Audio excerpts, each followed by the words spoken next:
এরপরে আল্লাহ যদি উল্কা বৃষ্টি পাঠায়, উল্কা যদি পড়ে, কই যাবেন? কোথায় যাবেন আপনি? উল্কা চিনেন? মহাশূন্যে বিশাল পাথরের খণ্ড ঘর্ষণ খেয়ে পৃথিবীর ভেতরে ঢুকে যায়। এই পৃথিবীতে সবচেয়ে বড় উল্কাপিণ্ড পড়েছে সাউথ আফ্রিকা।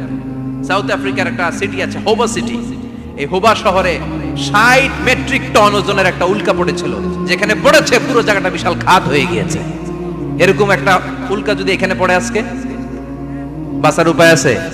যে বিল্ডিং এ আমরা থাকি, রাত্রে বেলায় ঘুমাই আর ধুম্মা চলে ধুম দেখি রাতে, ওই বিল্ডিং এ যদি একটা পড়ে, কথা কন, ডান্স ক্লাব গুলার উপর যদি পড়ে, পতিতালয় যেগুলা আছে ওগুলা যদি পড়ে, যেই হোটেল গুলার মধ্যে আকাম কুকাম হয় ওইটার উপর যদি পড়ে, নাকি আল্লাহর এখন দেয়ার ক্ষমতা নাই? কথা কন। তার মানে বেঁচে গেছো, পার পেয়ে গেছো মনে করো না, নিচ দিয়েও আযাব আছে, উপর দিয়েও আযাব আছে। চিল্লায়